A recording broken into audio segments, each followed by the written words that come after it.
মধ্যপ্রাচ্যের আকাশে যুদ্ধের ধোঁয়া, মাটিতে ধ্বংসাবশেষ আর সমুদ্রে থমথমে নীরবতা। এই টানটান পরিস্থিতির মাঝেই এমন এক ঘোষণা দিয়েছে ইরান, যা নড়ে চড়ে বসতে বাধ্য করেছে যুক্তরাষ্ট্র ও ইসরায়েলকে। কৌশলগতভাবে অত্যন্ত গুরুত্বপূর্ণ হরমুজ প্রণালী এখন নাকি পুরোপুরি ইরানের নিয়ন্ত্রণে।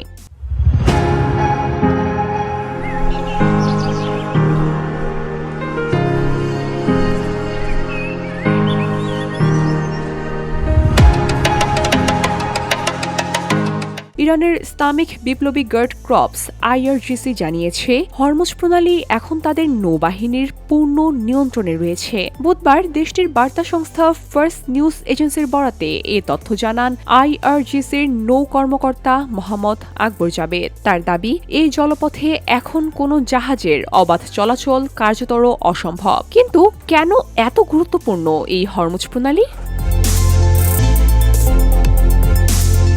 বিশ্বের অন্যতম গুরুত্বপূর্ণ সামুদ্রিক রুট এটি। বিশ্বে ব্যবহৃত মোট তেলের প্রায় 1/5 এই সরু জলপথ দিয়ে পরিবাহিত হয়। অর্থাৎ এই প্রণালী অচল হয়ে গেলে শুধুমাত্র মধ্যপ্রাচ্য নয়, কেঁপে উঠতে পারে পুরো বিশ্বের অর্থনীতি।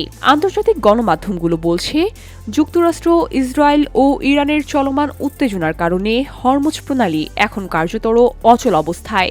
এরই মধ্যে যুক্তরাষ্ট্রের প্রেসিডেন্ট ডোনাল্ড ট্রাম্প সামাজিক যোগাযোগ মাধ্যমে এক পোস্টে জানিয়েছেন, যত দ্রুত সম্ভব হরমুজ প্রণালী দিয়ে তেলবাহী জাহাজ চলাচল নিশ্চিত করতে মার্কিন নৌবাহিনী পাহারা দিবে। তার ভাষায়, যেকোনো পরিস্থিতিতে বিশ্ব জ্বালানির অবাধ প্রবাহ নিশ্চিত করবে যুক্তরাষ্ট্র। প্রয়োজনে আরও কঠোর পদক্ষেপ নেওয়া হবে বলেও ইঙ্গিত দিয়েছেন তিনি।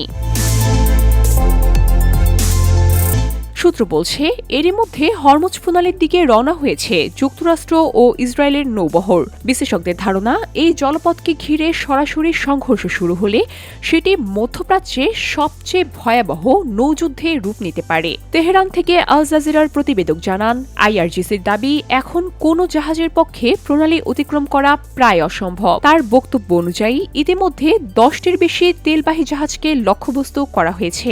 এর ফলে আন্তর্জাতিক সরবরাহ ব্যবস্থায় তৈরি হয়েছে বড় ধরনের চাপ। জাহাজ চলাচল পর্যবেক্ষণকারী প্রতিষ্ঠান ক্লার্কসন রিসার্চের তথ্য অনুযায়ী উপসাগরীয় অঞ্চলে প্রায় 3200 জাহাজ কার্যত স্থির অবস্থায় রয়েছে। এটি বৈশ্বিক জাহাজ ধারণ ক্ষমতার প্রায় 4%। এর মধ্যে উল্লেখযোগ্য সংখ্যক জাহাজ শুধুমাত্র উপসাগরীয় এলাকাতেই চলাচল করে। এছাড়া প্রায় 500 জাহাজ উপসাগরের বাহিরে সংযুক্ত আরব আমিরাত ও ওমান উপকূল বন্দরে অপেক্ষা করছে। এই অচল অবস্থার সরাসরি প্রভাব পড়ছে বৈশ্বিক জ্বালানি বাজারে। ব্রেন্ট অপরিশোধিত তেলের দাম ব্যারেল প্রতি বেড়ে দাঁড়িয়েছে $82। সংঘাত শুরু হওয়ার পর থেকে দাম বেড়েছে 13%-এরও বেশি। অর্থাৎ যুদ্ধ শুধুমাত্র যুদ্ধক্ষেত্রেই সীমাবদ্ধ নেই, এর প্রভাব পৌঁছে গেছে বৈশ্বিক অর্থনীতি ও জ্বালানি বাজারেও। এরই মধ্য দিয়ে বিকল্প পথ খুঁজতে শুরু করেছে বেশ কিছু দেশ। পাকিস্তান জানিয়েছে, হরমুজ প্রণালী বন্ধ থাকায় তারা সৌদি আরবের লোহিত সাগরের ইয়ানুবো বন্দর দিয়ে তেল পাঠানোর জন্য অনুরোধ করেছে।